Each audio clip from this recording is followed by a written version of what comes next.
Welcome everyone to this webinar. It's the latest one in our digital monitoring series that we've been doing at Smoothwall. I'm Karen Woodhead and I oversee the marketing and communications here at Smoothwall, here in the UK and also in the USA as well.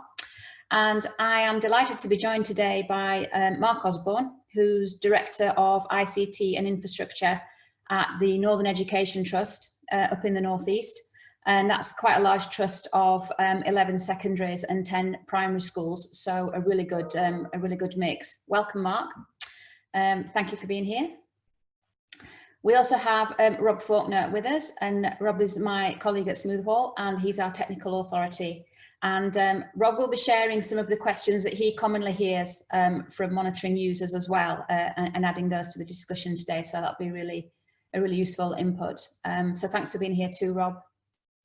So the purpose of this session is to hear from someone who's been using digital monitoring for some time, and I think that's really important.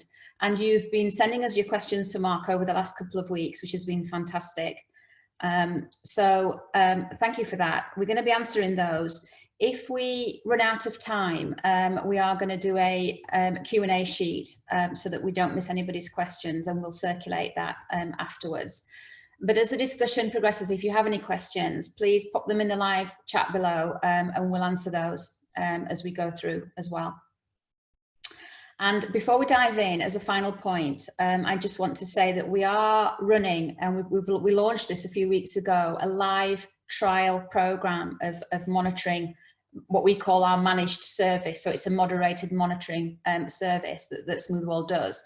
And it's an opportunity to use it for no charge, no obligation. You can use it for 3 months and put it through its paces to see if it's right for you. So it's a no risk way of just getting used to the technology really, and seeing what value it can bring to your organisation. So I'll talk more about that at the end, but I just wanted to flag that now. So with all that said, let's get started.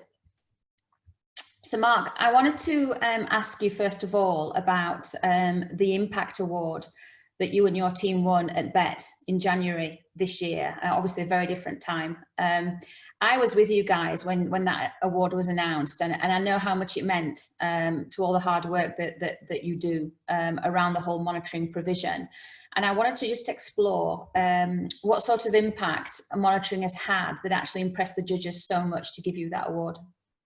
Yeah, so I think there was two things with regards to the award. There was one in terms of the way that we rolled it out trust-wide, so the way that we rolled it out and then had our centralised reporting and the like. But I think the most important thing was the impact in terms of the visibility it gave us across the trust of what was happening in terms of online safety. So it was visibility that we'd never had before. And actually, as part of the video that I did for the award, we talked about the number of Category 5 alerts that we saw within our first 6 months. Category 5 being the most serious type of alert through Smoothwall Monitor. Now, the previous year we might have had maybe 4, 5, 6, 7 really serious alerts come through via various different systems, or via the Smoothwall, the firewall report and the like. Then in the first 6 months of actually rolling out Smoothwall Monitor, I think we were up to something like 400 alerts. Now they weren't necessarily, they weren't at all false positives. They were all genuine alerts. They were all genuine Category 4 and 5 alerts. All genuine occasions of a student potentially being suffering harm, or going on something they shouldn't be doing, or being vulnerable, or whatever category it was. And it was that visibility that then allowed us to change the way that we operated, and then the way that we could address or intervene in those individual cases. And I think it's, when we talk about impact, it was the impact on the students really, because it was impact on what we were doing to stop those students coming to harm ultimately. And it was the sheer difference between what we were doing the year before, which was fully compliant, to what we were doing with Smoothwall Monitor. It was poles apart. And I think that's what impressed the judges the most. So if you hadn't have had a monitoring provision in place, what would have happened to those students at risk, to those pupils at risk, do you think? Would they have gone unnoticed? Yeah, I dread to think. I mean, I'm sure some of them would have been picked up, don't get me wrong, but the level of detail like Smoothwall Monitor goes into, There's some things that would have got missed, or it may have been picked up on a weekly report or a monthly report, or may have just not been noticed, because historically, even with a great firewall report, you're digging through a lot of false positives. You're looking through a massive long list of usernames, and historically that would probably go to IT, and then they would try and decipher that in some which way, and then it may or may not make its way up to the DSL. And I have no doubt that some things were missed, unintentionally. But the coverage and the visibility that we're getting, that we started to get with Monitor and have got now, is completely different. So I have no doubt that those would have been missed. And I dread to think what would have happened on the occasion, because some of the things were particularly serious as well. So I'm glad we did have it. We probably should have had it sooner. But I often I talked about it in the Impact Award as well, around you can be compliant, but safeguarding is not about being compliant. It's about being, going beyond compliance. And that's what this has done for us on a trust level across the board in terms of online safeguarding. It's completely beyond compliance. And I think that stood out. We talked to schools, some of the schools talked to us, and trusts talked to us around ticking a box compliance versus being child-centred with regards to their digital safeguarding, and there's a big difference there, isn't there? Well, there's a massive difference in obviously at Northern Education Trust. As part of our vision, it's everything, all of our decision making is driven entirely by what's best for children, entirely.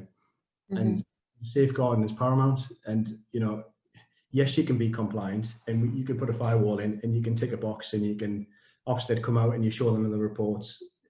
But in my opinion, if that's what you think is right, is just to tick a box and being compliant, then you've got it wrong, because that's, yes, we say, well, we're compliant with keeping children safe in education, but safeguarding is about much more than that. So that's why we wanted to go above and beyond, and it's what we have done. And luckily for us, so that was recognised nationally at the Better Awards, which is great. So obviously, it's played a large part in helping you guys pick up serious risks, and category 4 or 5 can be risks to health, well-being, and also risks to life as well. But you and I have had conversations in the past around picking up trends and lower level fears, but that happen more widespread across the trust. So for example, you were talking about last year, particularly some of the younger children, you were picking up trends through monitoring on fears around Brexit, and younger kids who were being bombarded with constant news media around Brexit and thinking that we were going to run out of food. And having all these kind of irrational fears, but that were very real to them, and that you were able to then put certain provision in place to educate students across the board around what Brexit actually meant and what it would mean for them. Can you just expand on that a little bit? Yeah, I think regardless of what the fear is, or regardless of what the topic is, I think there's two parts to this. So there's one part, you have to have a system that you've got overall visibility of what's going on. So that is smooth wall under, in our case. But equally, it's what you do with that information. So we act, in our trust, we act as a trust, as a single organisation. So it's one thing having the system, but then what do you do with the system or the information? And that's what we hope that we do particularly well. Through strong leadership and management, we come together, whether it's principal level, or exec team level, or business manager level, or finance and operations level, and monitor we set them out as not necessarily KPIs, but we report what's going on and monitor on all of those different levels. So those discussions happen across the trust, whether it's a large group of business managers from every school in the trust, or whether it's an exec team, or whether it's an academy network team. Those are discussed across the board, so we can start seeing trends. So we've got 2 schools in Hartlepool. It might be the case that Hartlepool have got a spike in whatever it might be, sexualized language, or whatever it might be, and then we're going to address that. It might be the case that in some of our schools in the Halifax Bradford area, there might be particular issues with racism, for example, and then we can start addressing those issues there. But yes, you can have the system, and yes, it's great, but then what do you do with it? And I think that's where strong leadership comes into play. And acting, in our case, it's ideal because we're a trust, and we act like a trust, and we come together centrally and discuss those matters. But it works really, really well. And you can see the change. So if you address something in assembly or forum groups, you can then track that, and you can track the impact, so it's measurable. So you can see that trend's been going upwards, You then put your interventions into place. You then put whatever it might be that the principal decides to put in place, and then you'll see it dive back down again. So, and that's constant throughout the year. We're monitoring that and having those discussions on all different levels. So it's not just an IT thing or a DSL thing, it's actually a whole trust community. Everyone's involved in understanding what those risks are and then helping to address them. Yeah, there's very little IT involvement, to be fair. Yes, I might spearhead it, but this is really discussion between DSLs, principals, exec principals. IT don't particularly get involved as such. It's not, yes, IT might put the system in, but these are safeguarding discussions that need to happen, you know, at a principal and exec principal level. So. Fantastic. So I'm going to turn now to some of the questions that everyone's been asking us. And the first one is an implementation question. And it is, do you manage your monitoring centrally, or is responsibility devolved to each school, and why? So the deployment of Monitor is managed centrally.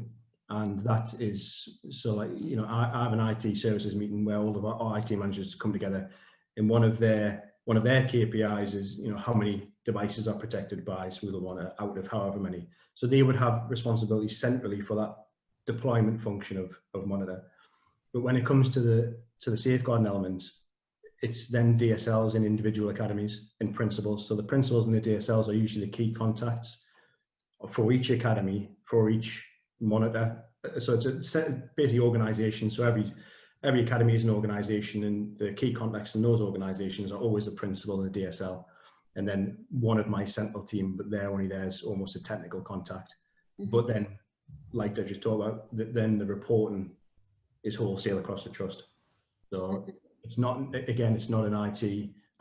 Historically, I think IT would sit there and they'd look after it, and someone would ask for a report from the firewall, and that's how it would work, and it would be a very long-winded process. That's not how it happens. It's very, very quick. The DSL, the principal, will get an email or a phone call if it needs to be a phone call. Bear in mind, you know, we've got the human monitor element of monitor as well. So if it's, I mean, some of the cases, in the more serious cases, yes, you know, I have oversight over it, but a phone call being made from Smoothwell to a principal or a DSL, they'll address the problem, you know, there and then. And then by the time it's reported back up, or it's got found its way to an exec principal or whoever, it's done, you know, it's done within 10 minutes. So, but yeah, it's a bit of both deployment and management overall centrally, but then the management of the individual cases are DSLs and principals in the academies. I think what I like about monitoring is it's a real coming together of IT and DSLs, because I mean, traditionally digital safeguarding was filtering, wasn't it? And that's very much the IT domain and not something that DSLs necessarily get involved in. And I know my time at Smoothwell, the years that I've been with Smoothwell, speaking to DSLs, and sometimes there's a disconnect between the IT and the DSL, usually around technical language. And we've done some papers last year around demystifying safeguard technology for non-technical DSLs, which were extremely popular. But the thing around monitoring, it's the DSLs are at the very heart of it, aren't they? And I just wondered what your DSLs, have they given you any feedback as to how they're using monitoring, or what they think of it, how easy it is for them to use, for example? Yeah, so I mean, we took we sponsored another large secondary school in Newcastle at the start of September, and you know, we went out, and one of my team goes out and does the Smoothwell Monitor training with the DSL, and honestly, it must last about 3 minutes, because really? there is nothing to it. They log onto the portal, they see how it works. There's no technical talk. The alerts that come through, you're not getting bombarded with false positives. Therefore, you know, if you get a Category 5 alert, it's something that needs actioned. You know, it's dead easy. There's nothing to it. They're getting their alerts via an email. They're getting a phone call if it needs to be a phone call. They know how to log in the portal because it's dead straightforward. They only see their organisation as a DSL, their academy. So it's not a technical product that puts anyone off. The DSLs just pick it up dead. Honestly, the training must be 3 or 4 minutes. There's nothing to it. We'll worry about deployments. We'll worry about devices not checking in or whatever it might be. And all they need to do is worry about those alerts that are coming through. Someone's asked us, did you encounter any barriers from stakeholders, such as individual school heads, in the early stages? If so, what were they, and how did you address them?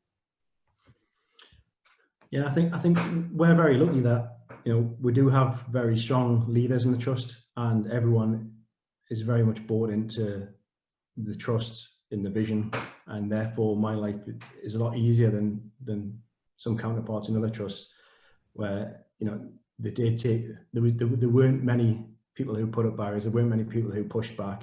I think if there were any, it would be a head that, or a principal that thought they were already doing a really good job and had another product. And the way, in some occasions they were doing a good job, and it's almost like, well, why change? Because we are doing that already. We're just doing it with Imperial or whatever it might have been. But that gets back to the that central trust overview. And actually, if we've got someone else using another product, and then we're all using something else and doing it another way, then we're inevitably going to miss something.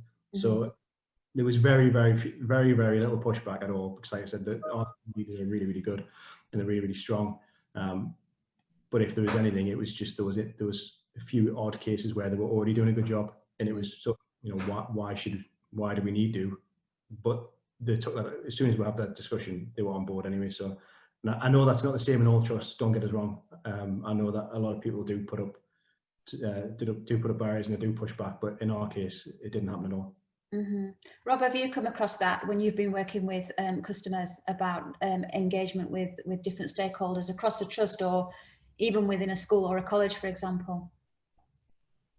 Yeah, I mean, we've seen in some schools that, you know, devolve some of the control down to kind of heads of year and things like that as well. You know, particularly smaller schools where, you know, there might be more of a shared role around safeguarding, or at the other end with larger schools where, you know, that there's a safeguarding team, and each member of that team got different responsibilities for different year groups and different types of student, things like that. So obviously engaging all those people is key. So yeah. Great. Have a question here around monitoring staff devices, and whether that's something that you guys do, Mark, and whether you would recommend that to others. Yeah, we do.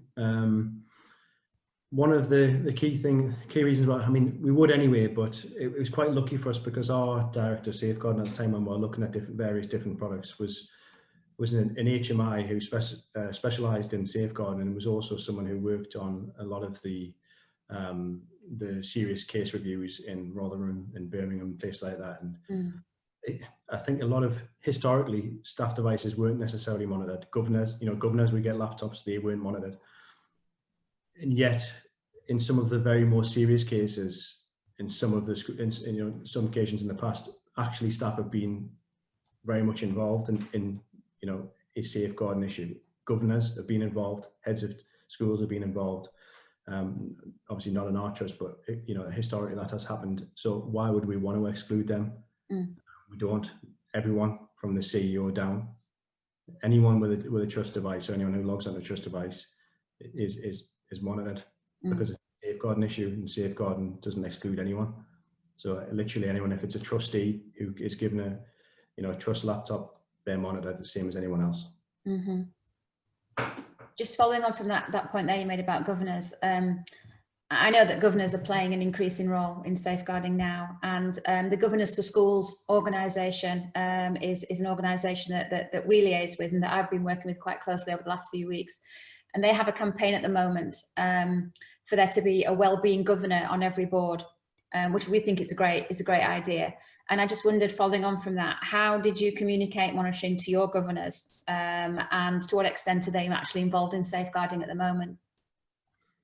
So we're quite lucky, because our business managers are almost play a very key part in making the link between our central team and the central function in the SLT and the governors within the individual academies. So they would attend governors meetings as well, for example. In our case, they're called academy councils. Now they were informed the same as there would be for anything like this. The information, we have a big discussion in the trust level. It was agreed by trustees and the board. Anything agreed by the board and trustees that impacts on the academies is fed back down via, whether it's SLT, principal, or a business manager, into those governors meetings. So they weren't necessarily part of the process in deciding which route would go down with monitoring, but they were very much kept in the loop throughout, as they are with everything else. You know, the academy council members and governors in all our schools play a big part in safeguarding, as does all of our trust community. But yeah, so they didn't necessarily play a part in deciding what we were going to do, but they were very much kept in you know, they were very much part of the process. Certainly understand what's happening as well. Yeah. And do you get any feedback from teachers? Because, you know, we do hear, schools do tell us that the eyes and ears of the teacher in the classroom is enough, that if there's something amiss, that they'll spot it. And I've no doubt that teachers know the behaviour of their children really well, and can spot if there's a change in behaviour that might trigger a closer look around what's happening with that child. But what we talk about with monitoring is the fact that, you know, it's the children that aren't speaking up, who aren't showing any change in behaviour, and who are in essence potentially suffering in silence, going through something and not speaking up about it at all. It's those kids that we're trying to reach as well, and making sure that the onus is not purely on teachers in a busy classroom to spot every child where there might be a risk. And I just wondered if you'd had feedback from your teachers, or whether they'd felt more of a relief in pressure, really, knowing that there's that kind of safety net that's there. I mean, obviously everyone takes safeguarding seriously, and I don't think that a teacher would necessarily ease up because they think that there's something else there. But in terms of support, it's been an eye-opener for a lot of teachers, because there've been, you know, now I can think of, you know, quite a lot of occasions where something's been flagged, something very serious has been flagged that the teacher hasn't picked up on or hasn't noticed, and that's through no fault of their own.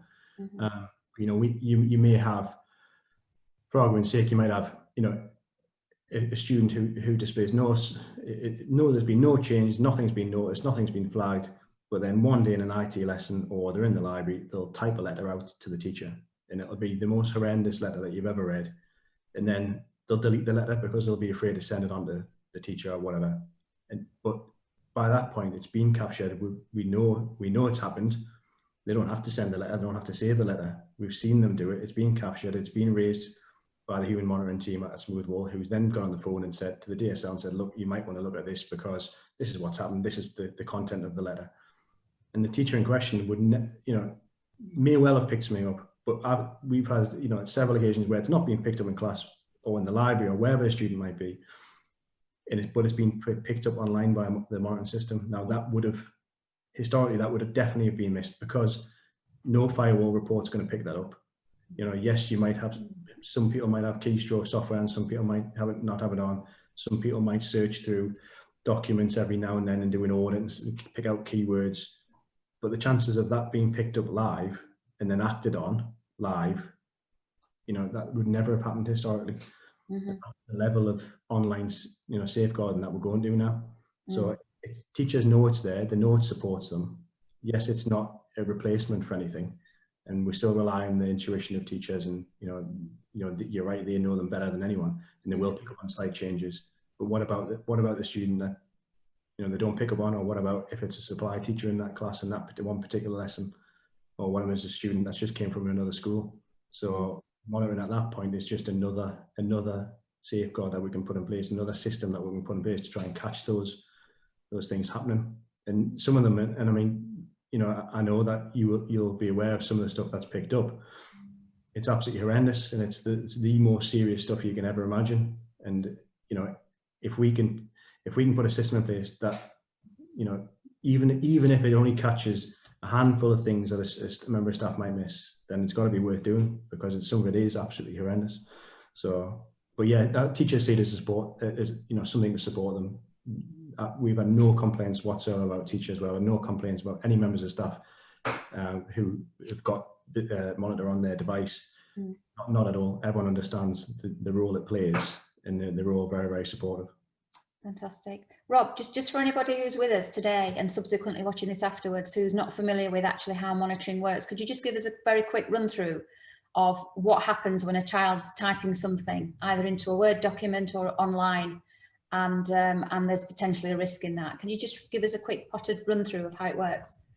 Yeah, sure. So in summary, really, there's a piece of software that goes onto each machine that you want to monitor. And that piece of software is looking at what's on the screen and what the student's typing in.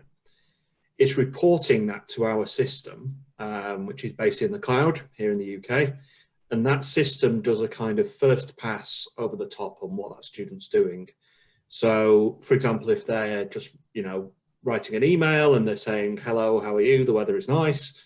It's just going to ignore that because that's clearly something that's completely safe. But if there's anything in there that it thinks might be suggesting any kind of, risk to the student, or some of the other things we monitor out for, like bullying, offensive user, sexual content, sexual language, as well as things like self-harm, domestic abuse, all kinds of drug, alcohol abuse, and other risk factors. If it sees any of those things, or even the slightest suspicion, it passes it to our human moderation team. So that's a team of people here in the UK who review those things. So they basically look at those things and say, actually, yes, that's fine. It might be that the student's doing some essay on bullying, and that's why it's not a particular risk. Or it might be something serious that then requires us to phone the school to alert them to the fact that something's going on, or for less serious things, maybe just send an email or publish that to the portal. So it's that kind of monitoring really, where everything that's happening on that device is being sent up to us, and we have a human team that review that and alert the school if there is a risk or threat to life involving that student. Mm-hmm. And that alert can either be an email, or if it's a risk to life, a phone call. And that, I mean, I know from talking to customers that is minutes, isn't it? That phone call from something, a risk being picked up by the system. The phone call to the school can just be minutes. Exactly, yeah. I mean, at the moment in September, on average, it's within 5 to 10 minutes after something happening that we moderate that. So in the case that Mark talked about, where the student's writing a letter, within 5 or 10 minutes, that DSL has had a phone call from us to tell them about that particular risk. So yeah, really, really real time. So we often hear schools talking about, yeah, but how do you deal with all the false positives that these kind of systems generate? But because it's human moderated, that's not an issue, is it? Because the human moderators are sifting and sorting and identifying the risks and contacting the school directly, and lower level risks stay in the dashboard so the DSL can go and have a look next time they log in, but doesn't necessarily require immediate attention. Exactly, yeah. As we say, things like school projects, it's not uncommon for older students to do school projects on drug abuse, on violence, on prostitution. It's all part of educating them to be citizens in the real world. But a naive system would, of course, see words and phrases and flag it up. But if the moderator's reviewing that, they can see it's related to schoolwork or not. So they would still flag it. So there's a record of that, but that's where the level 1s and 2s come in, which are the more low-level stuff. So it's a question for you, Mark, really. How do your schools work with the level 1 and 2 events? Do they tend to generally ignore them, or do they dive into them sometimes for specific reasons?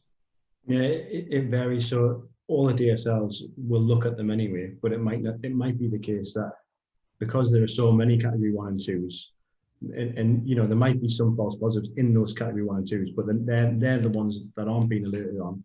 They will look at them, but sometimes they'll look at them in building up more of a profile. So if the student, if a category 4 or 5 comes through, it might be the case that they then start delving into the 1s and 2s and 3s.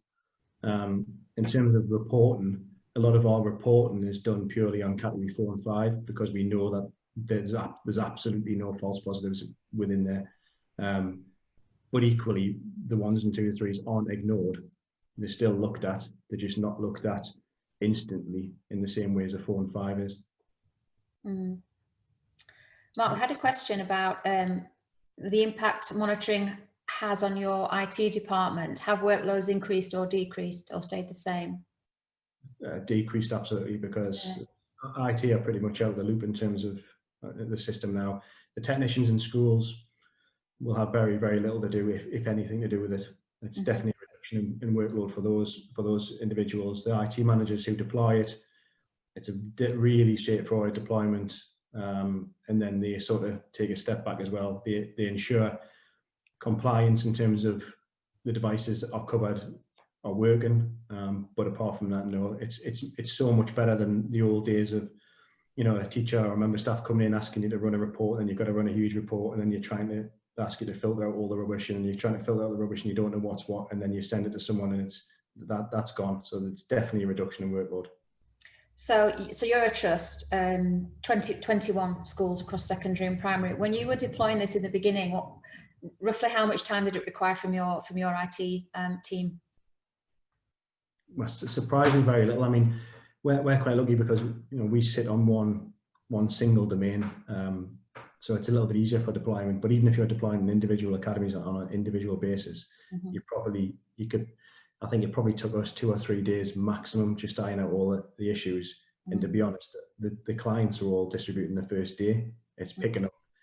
The bigger thing for us was picking up those roaming devices, those director laptops that aren't necessarily, the take home, and you might not see them for a few days. But you literally, I mean, the school that we did in September, you're talking probably less than an hour's work. And that's a secondary school of 1,700 kids. It's one of the biggest schools in the north of England.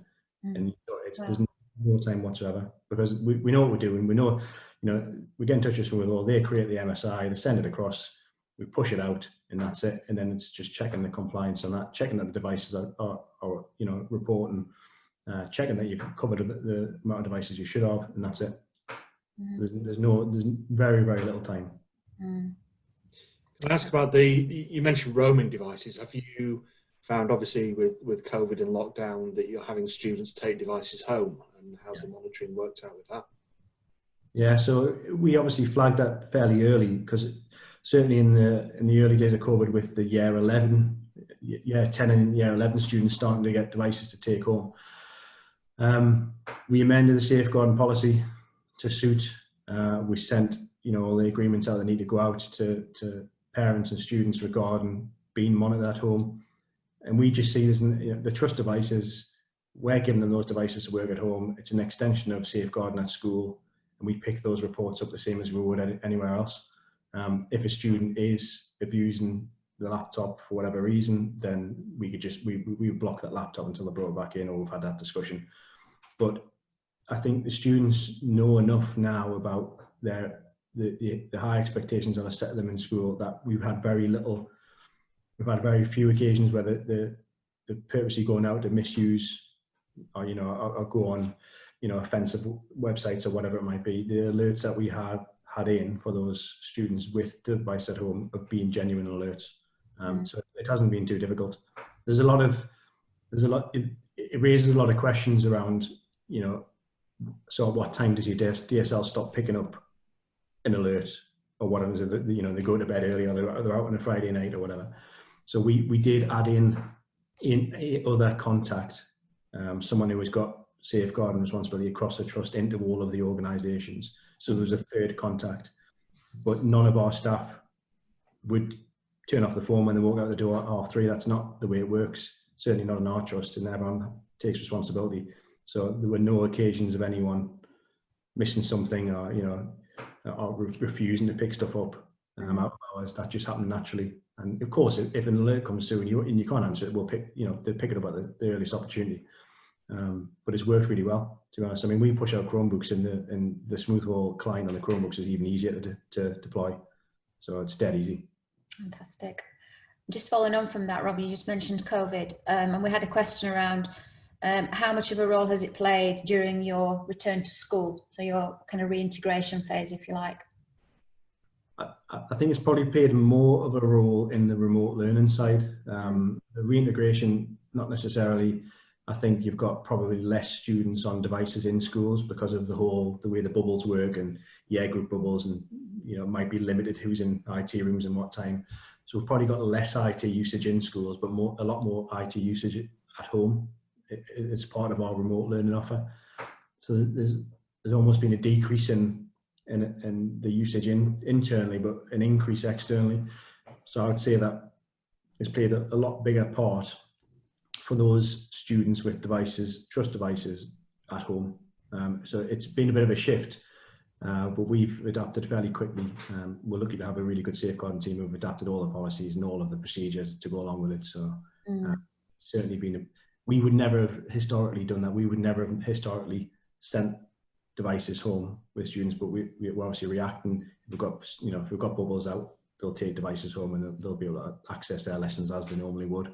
Yeah. And at least we know that they're safe by doing that. So, you know, we go through our smooth wall firewall still, so it points back to the smooth wall firewall, and you've got Visigo on top of that as well. So you're doing both your filtering and your monitoring, regardless of whether on site or at home.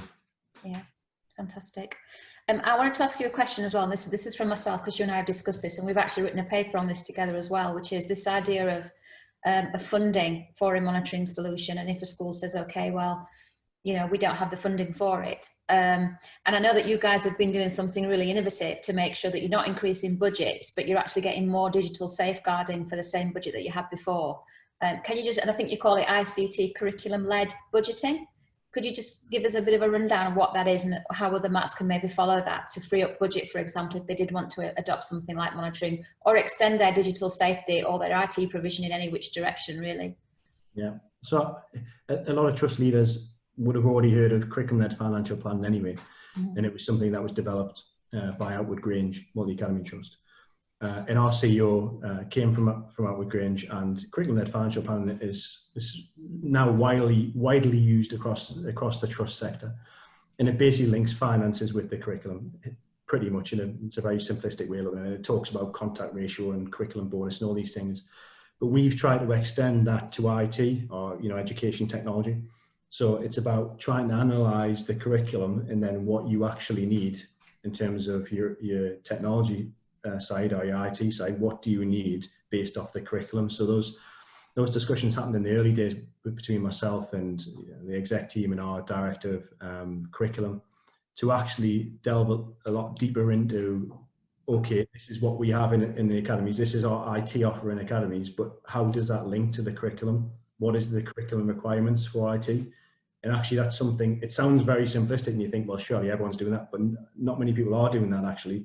What you find is your IT in schools is what the principal think that they need, but don't necessarily know that they need it. So we've done a lot of work analysing the curriculum, the requirements, and basing our IT on that. We're changing the timetable. So a lot of it's a timetable issue, not necessarily an IT issue.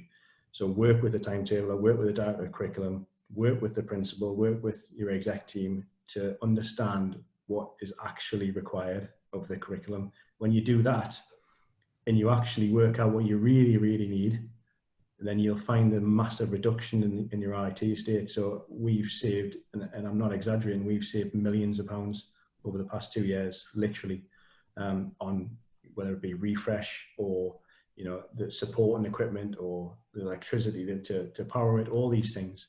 And we've went from schools having 600-700 devices to a couple of hundred devices, but just used in a way that is really, really efficient. Mm-hmm. The timetable fits that, and the curriculum fits it, and sometimes there's a legacy curriculum, so you have to delve a little bit deeper in there, and then but what you'll find is, what we found certainly was, we could make an impact very, very quickly in terms of the finances, our capital expenditure plans, and the savings that we then made, we could pump back in to the things that matter, like digital monitoring or IT infrastructure or whatever it might be. Yeah. So, I know that Lord Agnew obviously pushed hard on cutting budgets and finding efficiencies and the like, and some of it went down quite well and some of it didn't.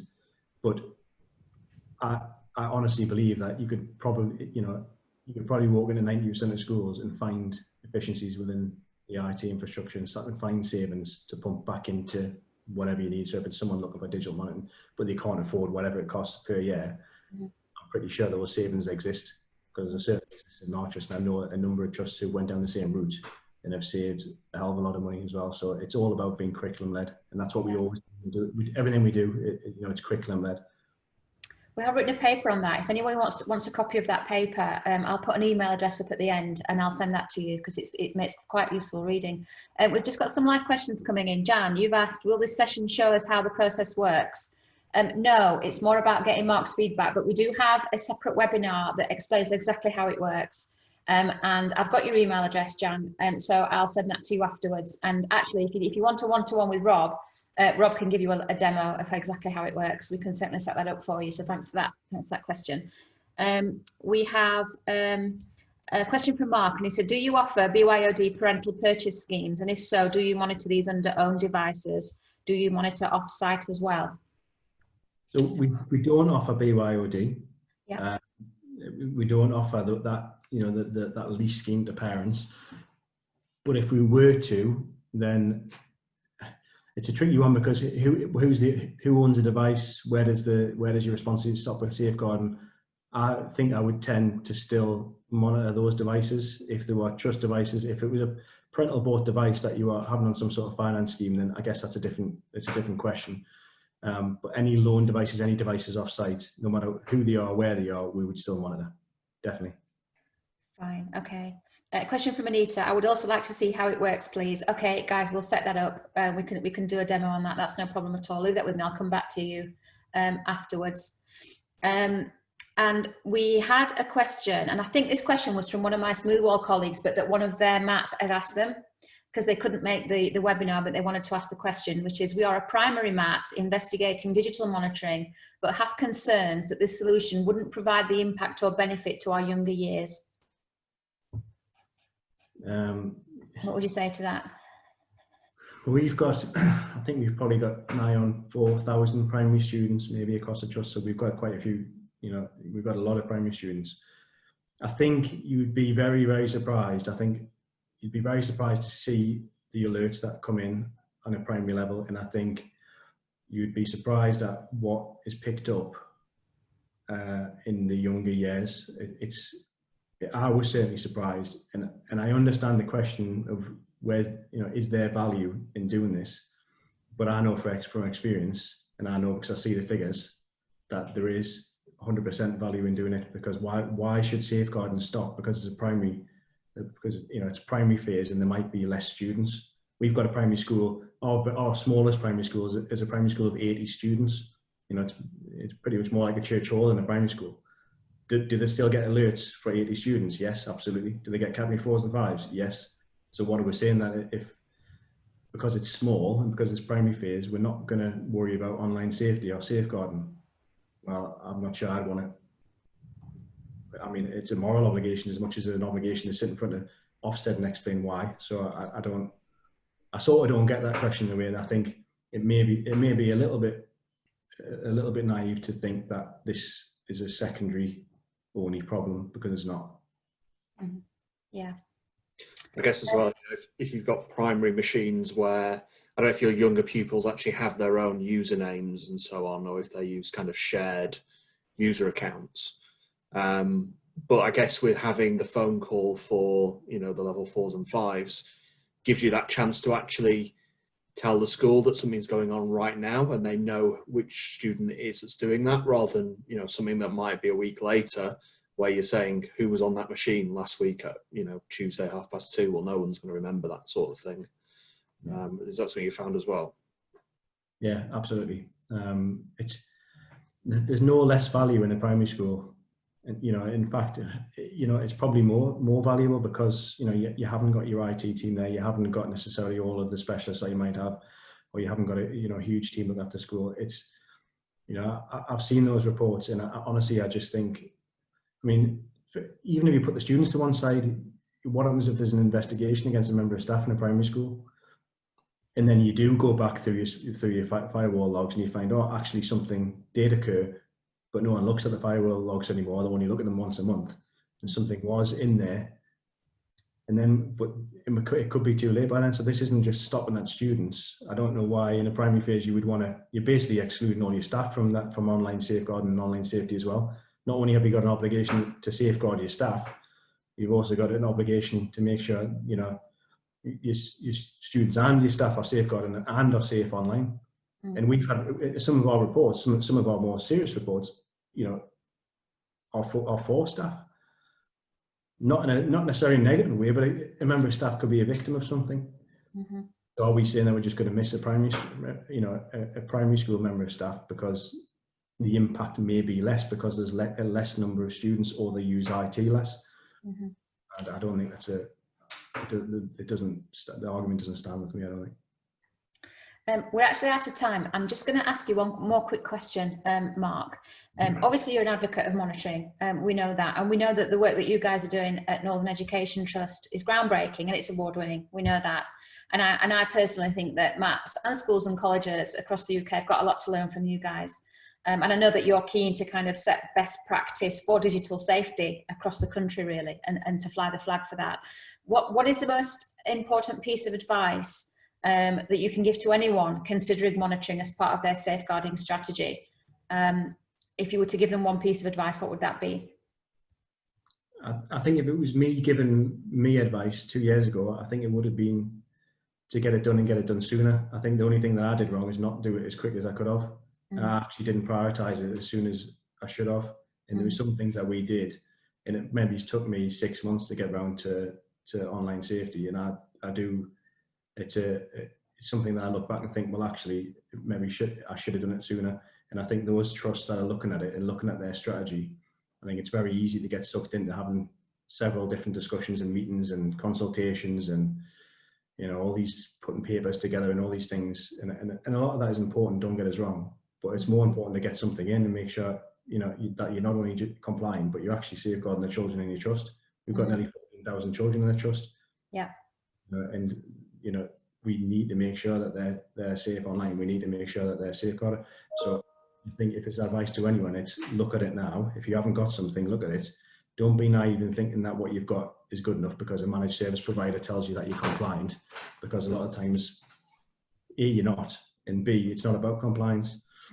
So I think it's, you know, people need to take it seriously, especially now with COVID and remote learning and the like. And the sooner they look at it, the better. I'm not necessarily, you know, I am an advocate of monitor, but there's other solutions out there as well, you know, and people they need to look and they need to see what's best fit for their trust. Yeah. For the purpose of safeguarding the children. So I think it's a case of, you know, sort of get on with it and make it happen. Yeah. Fantastic, thank you. I'm running 3 minutes over, so I'm just going to quickly go on to the last slide. And just to say before we wrap up, that at the moment, I think we've got now over, just let me go back to that. I think we've got over 100 schools and colleges and MATs across the UK taking part in a 3-month trial of Monitor. And it's completely free. We're not charging for it. We want schools, we want organisations to get it in situ, to see what it does for them and what impact it's having, and then decide if they want to do it or not. And if they don't, that's perfectly fine. You walk away, no problem at all. But it's really important for us that people understand the technology and decide if it's right for them. So as I say, we've got this programme running at the moment, but people can join at any time. So if you're interested in a completely free trial of Monitor, drop me a line, enquiries@smoothwall.com. I'm on the other side of that email address. I'll put you in touch with the team at Smoothwall who can get you started on that trial. And as Mark said, really easy to deploy, very quick, and we can be up and running in a couple of days. And then you can start putting it through its paces. And we're here to support you all the way through that. Any questions, any problems, the guys are here and can sort you out and make sure that that's a really good trial for you. Jan and Anita, I'm going to email you after this and send you a separate webinar where we go through the details of what it is and how it works, which Rob and I did a few weeks ago. And if you want a one-on-one with Rob, he can do that live for you as well. So that's no problem at all. So any questions, anything at all, enquiries@smoothwall.com. Yeah, myself and my colleague Adele, who's on the webinar today, we'll get those emails and we'll sort you out. So I think just on behalf of all our customers and the entire team at Smoothwall, we are a huge family. Thank you, Mark, for giving up your time today and sharing those fantastic insights. There's nothing like hearing it from somebody who's already there in the thick of it, in the weeds, using it day in, day out. To find out some of the real pertinent points, really. Thanks to you too, Rob, as always. Yeah, I'll be sharing this recording afterwards with everyone who's joined and everybody who didn't make it but registered. There were quite a few of those as well, but tremendous turnout today. So thank you to everybody. And yeah, if you've got any more ideas on webinars that you think you'd like to see from us, drop me a line and we'll certainly put those together for you. Thanks very much, everybody.